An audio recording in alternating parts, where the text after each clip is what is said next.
వెంకటేశ్వర స్వామివారి 20వ వార్షిక బ్రహ్మోత్సవాలు వైభవంగా జరుగుతున్నాయి. స్వామివారిని కేంద్ర మంత్రి కిషన్ రెడ్డి దర్శించుకుని పూజలు చేశారు. వేద పండితుల ఆశీర్వచనాలు అందించారు. తెలుగు రాష్ట్రాల ప్రజలు సుఖ సంతోషాలతో ఉండాలని స్వామివారిని ప్రార్థించినట్లు కేంద్ర మంత్రి వెల్లడించారు. శుభాగులో ఉన్నటువంటి ఈ యొక్క దేవాలయము బ్రహ్మోత్సవాలు ఎంతో ఘనంగా ప్రతి సంవత్సరం కూడా నిర్వహించుకుంటున్నాం. ఈ సంవత్సరం కూడా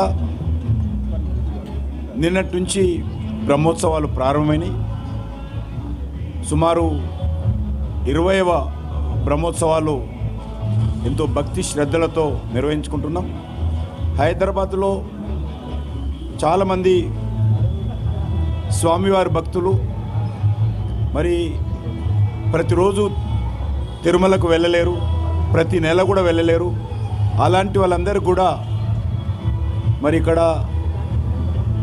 బషీబాగ్ వెంకటేశ్వర స్వామి మందిరంలో స్వామివారి దర్శనం చేసుకొని వారు మేము తిరుపతికే వెళ్ళాము అన్న భావన కలిగే విధంగా ఈ యొక్క మందిరానికి ప్రతిరోజు వేలాది మంది వస్తారు.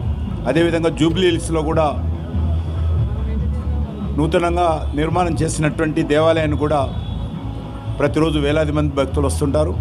ఈరోజు కలియుగ వైకుంఠంగా భావించేటువంటి జై శ్రీమన్నారాయణగా ప్రతి ఒక్కరు కూడా మరి భక్తి శ్రద్ధలతో స్వామివారిని ప్రతిరోజు పలకరించుకుంటూ పిలుచుకుంటూ తమ యొక్క ఆధ్యాత్మిక కార్యక్రమాలను కొనసాగిస్తూ మరి మన హైదరాబాద్ బషీర్బాగ్లో ఉన్నటువంటి